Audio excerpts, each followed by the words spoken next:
Good morning and welcome back to News Center. Let's go to Parliament now. And the August House reconvenes this morning. Let's speak to our senior parliamentary reporter, Patrick Amimo, live for us from our City Center studios. Amimo, good morning. What do we expect from Parliament today?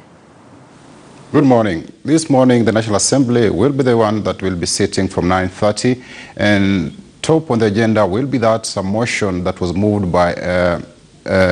Member of Parliament, Mombasa Road, with regard to the criteria for allocation of school infrastructure improvement funds. This is a motion that last year also elicited that emotional debate on the floor of the House with regard to members who say that there are certain constituencies that seems to be favored when it comes to allocation of these particular infrastructure funds, because apparently each constituency is given an equal amount. But then some members were arguing that there are certain constituencies, like look in a county like Nairobi, they might have only 8 schools, and compared to some rural constituencies that might have like about 100 schools. So if we are to share these infrastructure funds to a constituency in Nairobi which has only 8 schools compared to that with about 50 schools, then those funds will be inadequate. So members wanted to see equity in the distribution of these infrastructure funds, and also to ensure that schools across the country enjoy these facilities. There are parts of the country that students are still learning under trees, especially in most of these arid and semi-arid regions of the country, like in Turkana,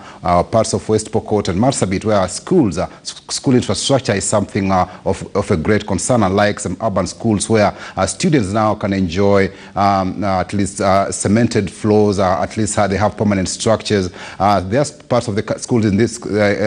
country where students still have to walk or to come to school with cow dung to smear the floors of the school, which increases the flea attack. And also maybe we have this idea where now have cases of Giga menace in the country due to these poor environment or poor learning environment. So this particular motion on school infrastructure is very, very key. It was moved by Omboko Milemba, and we saw last week when they were debating a majority whip, Benjamin Waishali, proposed that it would have been better, this particular motion, if it were made into a bill, because members, given the sentiments of members on the floor, it would have been important if this particular matter was transacted as a bill and not as a motion. But this morning, members will be voting for this particular motion, and probably in future, a member might move and better these particular suggestions from a motion into a bill, so that we see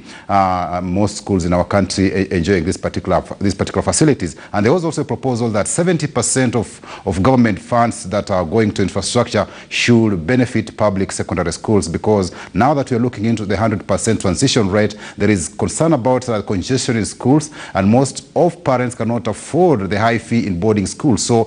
majority are opting to have their children study as day scholars, and if the public secondary schools are facilitated, then we'll see majority of these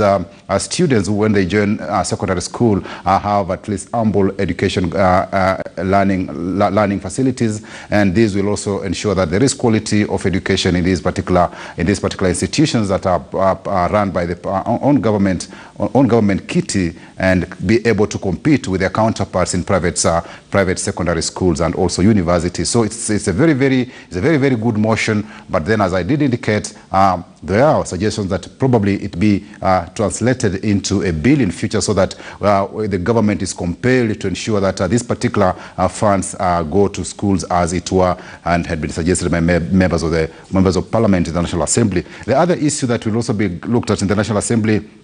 this morning is to do with a motion that has been moved by George Morugaru, who is a Tharaka Nithi Member of Parliament, to do with a policy on remuneration of village elders. Village elders are now another very, very critical category of the provincial administration, and they are like the first the first eye of government at that level, and they could be maybe equated to something like Nyumba Kumi, because these are village elders who ensure that when it comes to matters getting probably like national identification cards, maybe also looking for those wazees to benefit from from those funds for senior citizens. When we're looking at those children that can benefit from bursaries, those who are absconding school, then it's the village elders who know really which houses we have that are needy and or maybe trying, the parents have kept their children at home. So apparently the village elders are not paid, and they do these things out of on voluntary service and might rely on the chief, some small token from the chief. So MP George Murugaru wants to ensure that there is a policy by the government to recognize the village elders, who are an important and critical part of the provincial administration, and they also ensure that security, security begins at the grassroots level, because when it comes to like issuance of IDs, they are also very, very critical to identify, to know this particular child belongs to this family or this particular parent, and is not a foreigner or an alien who wants to take advantage of that probably lack of clear information at the grassroots level to get an ID, and then maybe later on use it for other nefarious activities,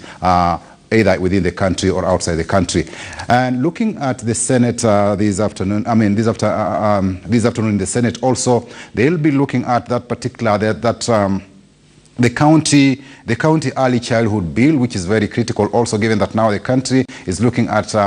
these. We are now starting with baby classes up to pre-units and all through to primary, before they get to primary school. So early childhood education is something that has been emphasized, and now because it also falls under the county government's its enactment or implementation, then this county early childhood education bill is very, very critical, and is giving guidance and regulations on how that we can realize that early childhood education at county level. And also they'll be looking at that public participation bill, because the Constitution provides for public participation in any matter that is before that touches on national and county governments, but there is no law to that particular provision, to that particular act that requires public participation. So the Senate, in its wisdom, came up with a public participation bill, and this afternoon we'll see also there are several amendments have been suggested on that particular public participation bill to ensure that when it goes out there, we now have a policy, we now have a law in place to ensure that every aspect is covered in public participation, because oftentimes people don't get into contracts or certain issues without involving the public, or maybe we have cases where 2 or 3 people sit in a room and claim that was public participation, only for the public to come and raise hue and cry, especially when you look at those particular punitive measures that had to do with taxation measures, especially that touching on kerosene, where at least now ordinary Kenyans who use kerosene fuel to pay 18 shillings extra for a litre of kerosene to bring it at par with diesel. That matter was never, majority of the public were never consulted, and it was rammed down their throat. Things to do with the capping of interest rates is something that some banks have gone rogue with it, and denied majority of Kenyans that opportunity to access these cheap loans. So it's something that with this particular public participation bill, the things will have at least order in that particular segment. And maybe lastly, in the Senate, there is a committee on trade that will be meeting the trade principal secretary, just to get an overview on what is happening with regard to the economic processing zones, and that is now key to industrialization and or manufacturing, which is one of the pillars of the Jubilee administration, the last legacy for President Uhuru Kenyatta. We're seeing little effort on matters industrialization. It's only the other day that we saw a revival of Rivertex, which company collapsed in the late 1990s, and something is a matter of great urgency, because Kenya has had between 2000 and 2003 800 industries collapse in the country, and we've seen little effort on the part of the government to revive them. And also now we're looking at a spectre of public millers, especially in the western region, where now they are they've been mismanaged, and there's now talk of privatizing them. Though residents feel that this particular public millers should still remain in the locals' hands and be under the government, because they are very, very rich. They are rich resources. They control nuclear estates, and if they are privatized, then those private individuals might also come and take over the nuclear estates, which then belong to the communities, and then we might see communities in those regions are suffering, yet they surrender these public millers to ensure that their cane is processed at those particular localities. So those are matters before both houses of Parliament, both the National Assembly and the Senate, this morning and part of the afternoon.